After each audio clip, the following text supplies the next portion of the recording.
Welcome to Happy Hour with Lito. I am your boy.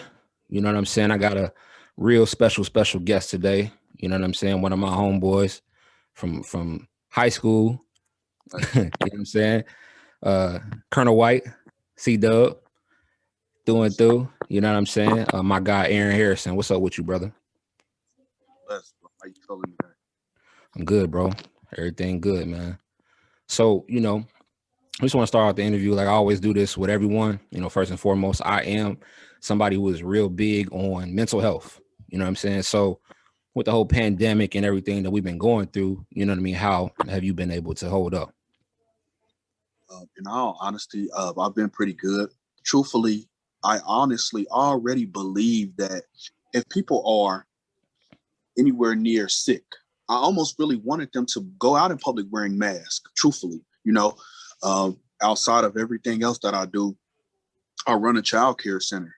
And so I see a lot of the things that happen when kids have their mouths uncovered, when parents come in and they have their uncovered, they spread things very easily. And Right. so for me, being quarantined, I had this thing where, I already quarantined myself from people and in certain ways and things that people uh, try to bring to you anyway. So I've been okay through this though, so it's not a big thing. It really hasn't been. So it's cool. Where so, you know what I mean? For people who may not know, who you are, you know what I'm saying, before we get into what exactly you do, like tell us a little bit about yourself. Okay. Aaron Harrison, 37 years old. I am a father of three. I got twins and I got a boy that's the same size as me, same everything as me. 15, that's crazy. Outside of that, like I already said before, I actually do. I run a pretty large size child care center in my city in Dayton, Ohio. And outside of that, I make clothing. I make boxing outfits for a lot of the premier boxers that a lot of guys, a lot of people see as far as Showtime, Premier Boxing. I have a lot of ESPN guys. And just recently, there's this thing where there is another station that has been holding boxing matches. And I have a lot of guys who have been able to actually filter into that as well. So it's like almost four different channels. I have about that point maybe 250 regular guys that I attend to, and yeah, that's about the gist of it. It gets real tedious, honestly, but I love it. It does, it gets busy. I just have to space out the amount of things that I do, and I have to be very mindful that everybody can't get taken care of, and Facts. they just can't, because I can't do everything I need to do for them and do everything I need to do for my kids and do everything I need to do for work as well. So And do it, everything you gotta do for yourself. man, listen, and I got to keep a real close relationship with God, man. And so then therefore, man, I have to keep a just balance and weight, and it is what it is. So yeah, Word. Now in high school, correct me if I'm wrong. You were a three-sport athlete, right?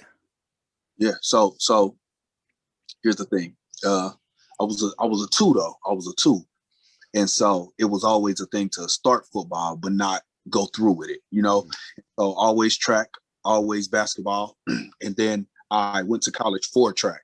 It Mm-hmm. was easy because a lot of people was like, why you don't go hoop? Why you don't go start hoop? And I had a scholarship to go hoop, but I wanted to run track a lot more, and a lot of people didn't know that. So I wanted to do high jump, and I wanted to do the 200 and the 4-1. And I I yeah. remember freshman year, um, by where we had to go like to the tech class and stuff like that, that high ceiling thing that everybody used to try to hit. You was the you was the only one that could touch that. I remember that very well. I remember feeling very well because that was a big thing among people who came into basketball, and like the varsity dudes was like, like only so many of us can touch this, like whatever. Who they was like, they wasn't betting, but at the same time, it was like, who can do this? Like, I remember one of my guys like trying to call me out of class, like, bro, like try to like go to the bathroom, like go to the bathroom, like what you skipping, like what you want me to do, like whatever. So like I had to go to the bathroom, and I went down there. It was like saying 2-3 dudes, and I'm like, what y'all about to try to fight?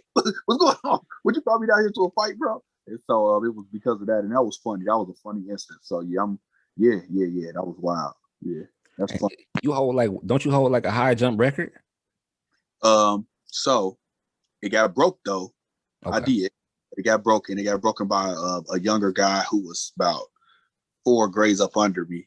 He just like me, out of natural ability, you know, and he ended up jumping, I think, 7 something, you know, but it was just crazy because I was just using natural ability, same way he was, but he's a lot taller. And by the time I left school and he came up, he was a freshman when I was a senior. They had a high jump coach, you know, and they had somebody who was studying high jump, and me, I was just out there jumping, you know, so yeah, I did, but my guy, he broke it. My young guy, he broke it. But at one point I did, yeah. So, you know, I just did an interview with Shay Cotton. I don't know if you know familiar with who he is, but like he was one of the best players in high school ever. You know what I'm saying? Ever pick up a basketball. Sure. Yeah. So talk about one of your like what's the, like, if you can remember, you know what I'm saying? What was one of your most memorable games in high school? Oh man, so it will be the first time I dunked in the game. It will be the first time I dunked in the game. It was crazy because I was playing varsity. It was really weird. At the beginning of the junior season, I was starting, and then for some odd reason, he took me out of starting lineup. Matter of fact, I knew what it was. All the guys I was like a center. I'm only 6'2", you know, and all of the dudes that was centers was like 6'5", 6'6", 6'7". You know, he was he just took me out, you know, and it was cool. You know, I didn't get as much playing time, but I had more heart than everybody else. So it just was. Anyway, long story short, I must have made him upset. I must have made the coach upset. And he didn't play me. You know, he didn't like give me no playing time or no nothing. Was it Malone? Nah, it was it wasn't long. It wasn't long. It was actually it was the two. It was Spoon? the two. Spoon and no, I was varsity. So Spoon was reserve. Okay, yeah. It was Holloway, and it was I can't think of my guy's name, but I could see it. I could see Coach. I could see Coach in my mind, but they didn't play me. So they was just like you know, end of the game, we was up. You know how they just be trying to throw everybody into the game at the end. Like, all right, y'all go play me like this, like, you know, y'all gonna play me at the end. Like I was a sucker. I'm like, that's cool. I just remember my guy was still in the game, and he was like a starter. He definitely was like a baller. Like, so he was still in the game. I remember he got the steal and he threw it to me long. Ooh, and I just took off. And I dunked, and then we went down. I never was one of those people who like celebrated. You know what I'm saying? I just went back down and played defense again. Something must have happened, and the ball hit off somebody's foot, and I stole it. And I rolled and I ran down, and dude tried to steal it, but I like glided. I dunked again, like it was like twice, and then he took me out the game again. I was like, oh, why are you gonna take me out the game? It was weird, but that was probably that outside of when we won city my senior year. Those were 2 very memorable games, because I don't even, you know, it was a very weird, threw the ball from out of bounds, and James McClure caught the ball and double pump and shot it back in like a layup, like it was meant to do that, and it was an accident. And we beat Patterson. Matter of fact, we beat Patterson that year, and it was just close, you know. It was weird, but yeah, there was 2 real memorable games, you know, and that was just that was wild. Yeah, y'all had a good squad. You remember I left and went to Trotwood sophomore year. Right. But I stayed watching though, because I remember in the tournament, that boy Steve Wright. Goon. He was a goon. He wasn't to be messed with at all. It's funny because I actually do remember again, I hurt my hand and coach wouldn't let me go back in the game. This was senior year. We was in the tournament. We was on our way to regionals. We had one district, we had one whatever, you know, and like I hurt he was like, you can't guard. Like he was like, I don't want you to, I don't know, like, let me just go all out, you know, just let me go all out, because this is my last year. I remember just being in the locker room, just salty, like, man, you didn't even let me try to play. I ain't got nothing left. You know, these other guys, they got other time they could do it. I ain't got nothing. So it's just, that was weird. But yeah, man, it was good time during basketball though. It was definitely for sure. So, when did you know you had a gift? You know, as far as sewing, And you know what I'm saying? Because, you know, that's something that's not easy for any of us to do. No, it's not. So here's the thing. It wasn't that I ever knew I had a gift, you know? I started out making clothes with, a lot of people ask me, how did I start off making clothes? How I started off my actual business was, remember Future used to wear spikes and everything. He used to wear spikes in his chucks, spikes in his vest and all of that. I found out that all you need is a little tool, and it was a place where you could buy like 100 spikes at a time for like $10. And I was charging people like $50 to do the stuff. I was spiking up everybody's chucks in the city and vest and all of that. And then this is when Love and Hip Hop first started going hard in New York. You know, it was going hard because Joe Buttons was like the main character. He not even close to being that character anymore. He started wearing these vests with these patches on them. And I was like, oh, bro, like that's hard. So I was gluing patches on whatever. But then one episode he came on and he had like fabric sleeves on a vest. And I was like, bruh, dude, you know, where did that come from? You know, at that time, everybody was doing it, and everybody in the videos and all that was doing it. So obviously, you know, we are urban city. So dudes was trying to follow that trend. It was like, who know how to do this? And everybody was like, come to me, but I didn't know how to do it. I didn't, you know? And so my mom, man, she bought me this sewing machine from a yard sale. She was like, well, baby, you know, if you want to learn. So I'm like, I think you should, you know, I think you should learn, you know. I don't think it'll be a bad idea. And at the time, I didn't know for men to be sewers. But then she told me, you know, you got to think of it like being a tailor. Tailors sew. They make whole suits for men, like whatever. And I felt a little weird about it, but I learned and I fell in love. I used to be up all night. I used to get mad when I used to get sleepy. I used to get mad, like, oh, I don't want to go to sleep. Like I couldn't go no more. I was going till I couldn't go no more. And then I just, you know, I fell in love with it, you know. And what happened was I just didn't sew the regular things that people would sew, like using cotton or whatever. The first full thing I sewed was, you know, Charles Metcalf. Mm-hmm. He came to me. He said, bro, I'm on some ostrich sweatpants. I said, what? He some ostrich sweatpants. He was like, yeah, I got a show. I want some ostrich sweatpants. I was like, what? All right, well, I sold the. I went to the thrift store. I got a pair of sweatpants. I cut them up to figure out how to make them. And I looked on YouTube, and we went and got the ostrich from like Joann's or something. It's like a upholstery ostrich or something, you know. And I made the sweatpants for him. I didn't know how to make lining, so I finessed it. And I was like, bruh, if he watch this, he gonna be like, what I do? Remember that? I finessed it and said, bruh, lining gonna probably be too hot. Like, so you probably shouldn't put no lining in there. Really, I didn't know how to make lining, so I'll try to finesse it for real. And so then he came back and he said, I need a jacket. And we made the jacket. I was like, you probably, you know, we ain't put no lining in the pants. We probably shouldn't put no lining in the jacket or whatever. But after that, I was like, man, I got to learn how to put lining in, you know? And it just kind of went from there, you know? And I've only been sewing for, so we are in 21. I've only been sewing for, I don't even know, 7 to 8 years, maybe. And it's funny because I make everything that I make, you know, from scratch, you know, and yeah, it's great. It's Dope. So when did you decide to transition from, you know, making like the jackets and stuff like that to boxing outfits? Okay. So it started with Jeff Kemp. And Jeff, if you see this, he already knows I love you, bro, and I appreciate you bringing me into this field. You know, what happened was he asked me to make him a boxing outfit. I didn't think it was gonna be hard because I don't got to put no pockets in the shorts. I just got to make a high waist, and I don't got to put no pockets in the jacket, and I don't got to put no sleeves in it.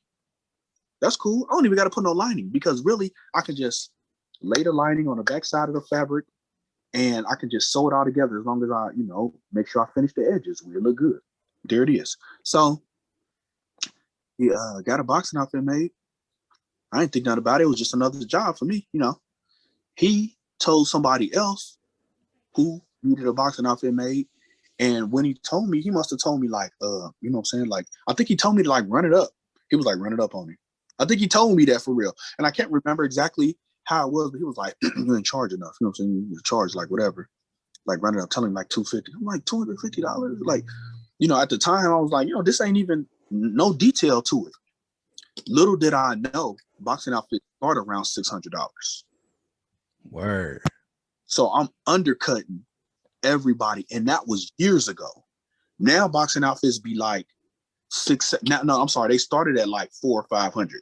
Now they started like 600 or 700, and I charge 400 or 500. So I'm still undercut, you know. Anyway, long story short, he told somebody else, and they kept coming to me. And I was still making clothes. I was still doing like little birthday outfits for kids, and you know what I'm saying, the little jean outfits with the you know, Mickey Mouse and all this, that, and the third. And I got a young guy. His name was Frank Martin. He fought in Indianapolis, but a lot of eyes was on him. I put that patch on there. He gave me a shout out. And Jeff was telling everybody. I had another guy named Javar who introduced me to Frank. He was telling everybody, and it just blew. And it just blew. And I didn't have room to do nothing else. I didn't have room to do nothing else. And this was probably like, you know, the first or second year was going hard. I was still doing extra stuff, but like maybe the third year, which was 2019, which was my third year, 2019, 250 boxing outfits I made that year from scratch. 250. And that's how many got, you know, like I put a little McDonald's thing of 250, you know, and it was like by myself, you know, it went hard. And that's when the transition completely happened. I said, I ain't making nothing else. It ain't nothing else. 250. I mean, so we talking, I can't even divide that per month. You know, I really can't. So yeah, that's weird. But yeah, that's what happened, bro. Blessings right there for sure. So the BodyKit Customs, that's the name of your brand. You know what I'm saying? How'd you come up with that name? 2 questions. How'd you come up with the name? And then also the lion on the patch, right? Does it signify anything personal to you? So the BodyKit comes from the scripture, put on the full armor of God. That's where BodyKit comes from. I just happened to, I don't know, maybe somebody was talking about a car one day or something, you know, and it was like a BodyKit or something. I was like, BodyKit, that sounds like full armor of God or something, like whatever. And so BodyKit Customs, all right, cool. The signature logo has a few parts to it, and everything signifies something. The lion comes from Lion of Judah, you know. Outside of that, I'm a Leo, you know, and I hold that very high. I hold, you know, Lion of Judah higher, you know. Up under it is a banner, and I just wanted for everybody to know, like, it was official. You know, I'm official. The wings on the outside of it was just because I just wanted to. I wanted the word to travel. I really just wanted the word to travel, and I just saw BodyKit going to different places, you know, places that people wouldn't even see it going. And around that is a circle. And anybody who makes an order, who comes in to me, I call it the family. I say, man, welcome to the family. And a circle is really just a circle of, you know, just us, you know. And I honestly, like, you know, I got the family. I got people who ain't never, you know, you part of the family. You feel me? And so I got people who spread the word. I also got people who, you know, who get outfits made. I got dudes who got an outfit made and they ain't never come back. But I always post them. I post them all the time, you know. I post them all the time, bro, congrats. Like, bro, that was real, you know, you're a real dude, like whatever. They may have, because they may have got a sponsor or something, you know. And that's what I want them to do. I ain't never gonna hate. And so that's what it all signifies, all in a nutshell. That's what everything signifies. So, like you said, you know, everybody that wears the patch, you know what I'm saying, you consider them a part of the family. Like, what does that mean for you, like to you, for boxers to put that, to want you to wear that and, you know, to want to wear your patch? Oh my God, that's dope, man.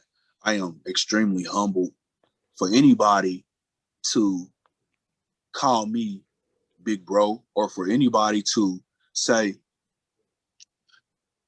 I've been waiting to put an order in. You know, I've been waiting to put an order in, or, bro, I know you busy, bro. Like, it's funny because they hit me like a month out and they be like, bro, is that enough time? Like, I know you got a lot going on, but bro, I just want you to squeeze me in. And it's just funny because who am I? You know, who am I? And I've never, you know me, bro. Like, you know me. I'm never carrying myself like I'm a somebody. You know, I obviously feel like somebody because I'm not down on myself, but I'm never at a point where I'm thinking like, man, these guys really, like, I don't feel like I'm the GOAT.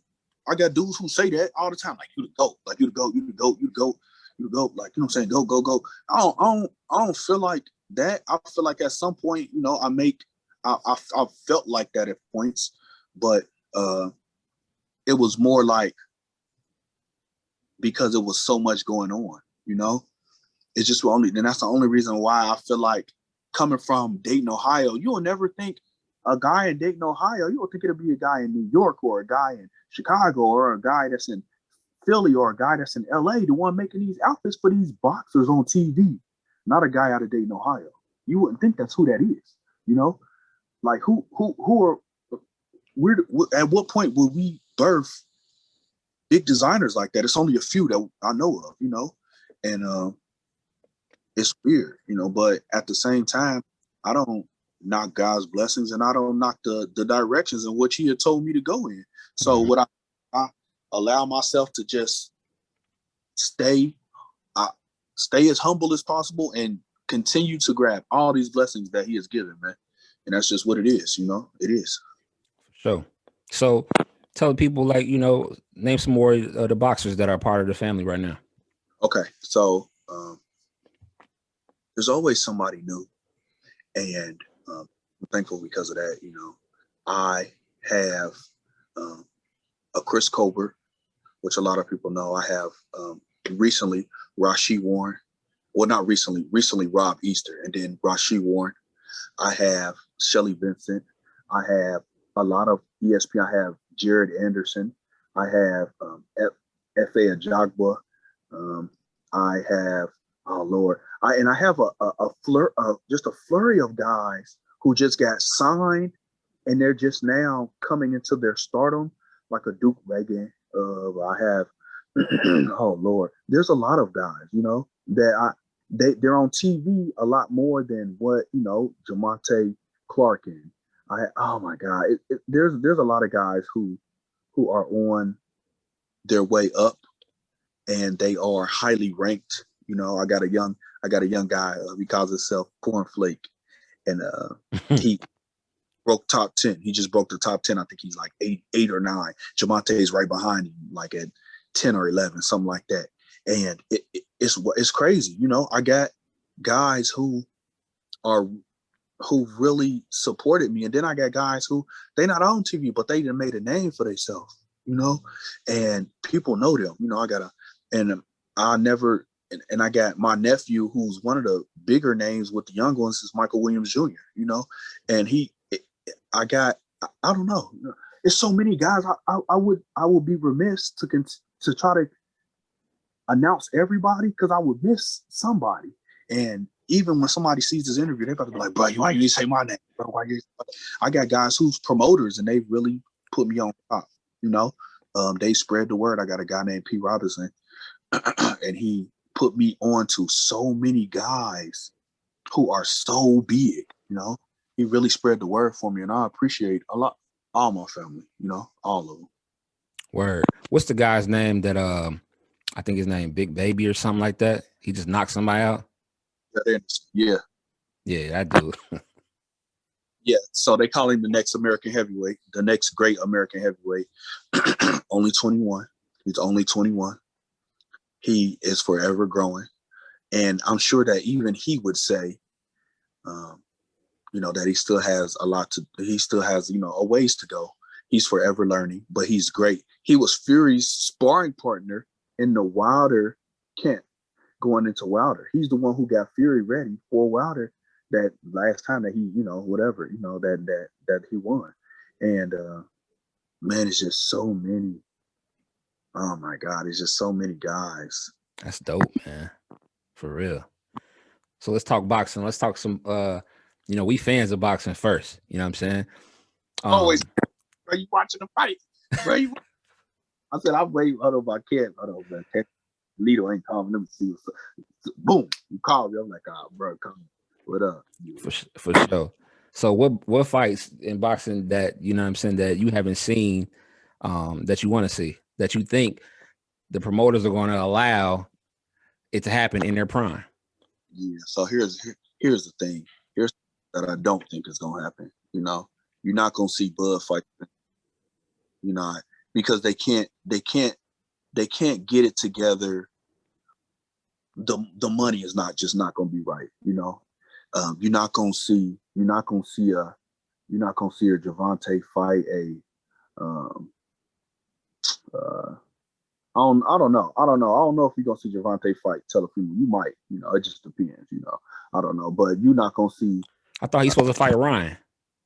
See, and here's the thing. Here's the other thing. I don't foresee. You're not gonna see Javante fighting on a Golden Boy card.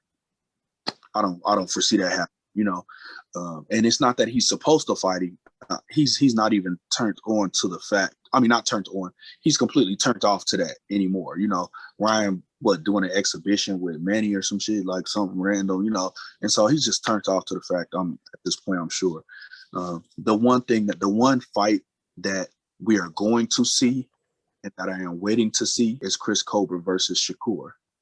And they're going to, that's going to happen. I'm sure, you know, a couple fights and whatever. But so I believe sometime next year it's going to happen. Like, I don't believe you talking Shakur Stevens. Oh. Yeah, and I also definitely want to see Devin fight Javante. I definitely want to see that as well. Or Devin and Ryan. I take that. Here's the thing: Ryan doesn't want to fight Devin. He has already pronounced, like, you know, that's my guy or something like that. Like, I don't want that fight or something. I don't believe, you know, like that's gonna happen. Obviously, it happened a couple times in amateurs. They fought each other or whatnot, and you know, Devin got the best. And at the end of the day, it's a couple things that's just people really want to see. I am waiting to see Jared fight another big name. You know, I'm waiting for Jared to fight another big name. And I'm sure it's going to be like one of the overseas guys, but I think that they going he's not fighting no bums right now. Jared's not fighting no bums or nothing close. But I think that they're going to give him a couple more fights before they give him like a big name. And what about Canelo and one of the twin? I don't think you're going to see that either. Canelo and I don't think you're going to see that. I don't think you're going to see that either. You know what I'm saying? Because simply, it's just so many people who I don't think anybody's running from anybody else at this point. But I don't believe as well that well, it probably is some people running from each other. You know, fighters supposed to fight. Fighters supposed to fight. But in all honesty, you know, I just don't. You know, I'm a Charlo fan. I'm a Charlo fan. I am. You know, I'm a Charlo fan. When he fought Tony Harrison, I did want Tony Harrison to win, you know, because that's my guy. I did want Tony to win. But I just don't see it. I don't see it happening. I don't believe that they're going to fight each other. I think, you know, it's going to be a lot of moving around and not, you know, doing exactly that. You know, it's just is what it is, man. But, that's the problem, man. Like, promoters are taking over the fight, man. Like, these people are not. I mean, there's no reason in the world why we shouldn't get Spence and Crawford. No reason. It's the money. It's the money, man. It just really is. It's like Bud said, you know, I need to get the higher cut. Spence like, no, I need the higher cut. You know, and in all honesty, it's not gonna happen because I think, and at this point, I'm almost sure that I've already read that Bud said, I'm cool. I don't even want it because I'm tired of talking about it. Like, I'm tired of talking about it. We can't get it together. I don't even want it. Forget it. Just whatever. Y'all never gonna see it. Like, it is what it is. You know, it might happen, but he's completely turned off to the But to me, if it's about the money, right? Like, just be like, listen, I mean, they not broke. Come on, man. Y'all not broke fighters. You know what I'm saying? Like, y'all both gonna make a hell of a lot of money. You know what I'm saying? Especially from pay-per-view, all of that. You know what I'm saying? So I don't understand that. 50-50 it. Both of y'all get the same amount, and then, you know, fight. Same time, I understand. I don't even believe it's about pride. I believe at this point, one feels like the notoriety that he has is bigger than the notoriety that another man has. And I can't deny either one. You know, I can't deny either one of those men, but I do believe that they should just 50-50 it and go on and fight. Because this is only so many fights that we gonna get. You know what I'm saying? It's only so many fights that we gonna get. And I really wish that it would just, you know, like it was when Tyson and them was in their prime and everybody was fighting everybody all the time. You know, that's when I was I stopped being a boxing fan for a while, you know. But back then, I used to love watching everybody fight. When I was younger, I used to love watching all of that. But people was just ducking each other, and so it just kind of turned me off to the sport for a while, you know, until I actually, literally making clothes got me back loving boxing again. It just did. And making the outfits got me watching the dudes, got me waiting for fight night, got me talking on the phone, got me. And in all honesty, man, the family is more than just, I talk on the phone to my guys about not no boxing. You know what I'm saying? About not no boxing. I sit and I mean, I'd have been in guys' weddings. You know what I'm saying? Matter of fact, Jeff I made Jeff's wife's dress. you know what I'm saying? And not because I know how to do it. I mean, not because I do that, just because I just knew how to sew, you know. Altered all of that, altered the bridesmaids, all of that, you know. But and honestly, I talk to my guys about life. I talk to my guys about whatever, you know, and contracts and management and that's still boxing, but we still also talk about life things as well. You know what I'm saying? Like, bro, I'm dealing with my girl and I'm about to have a kid. I don't know if I'm ready. This, that, and the third. So, man, it's crazy. But yeah. Word. So, you know, for my people that's going to be watching this on YouTube and everything. Sorry, audio people, y'all can't get this exclusive. You got anything you want to show? I don't really got nothing back here. That everything is in process. Okay. Everything I got is in process back here, man. It ain't nothing that I just shipped out. I just shipped out some things for real. I think I just shipped out so much this week already, literally this morning. You know, if I would have thought about it, I would have had a couple pieces or whatever. You know, obviously I just did some pretty great pieces. I was able to recreate a Static Shock outfit, you know, the Black History Month. I was really waiting for a Black History piece. Like, I wanted to do a Black History piece. Just like when Valentine's Day passed, I want to do a Valentine's Day piece. When Christmas passed, I want to do a green and like I always want to do those pieces.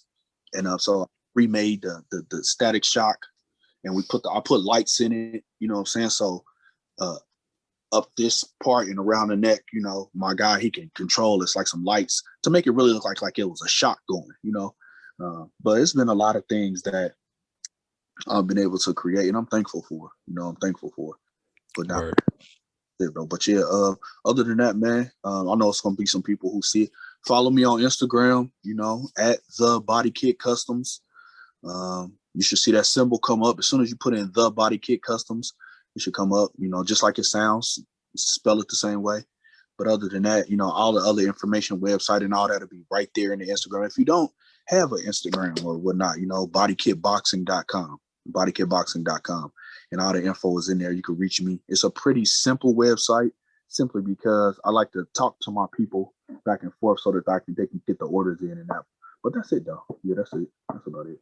That's what's up, bro. Well, listen, I want to let you know I appreciate you coming on. You know what I'm saying, and everything, and you know, anybody that need boxing gear, this the man to go to, straight up. You know what I'm saying? So, this is Happy Hour with Lito. So my guy, Aaron Harrison, and we out.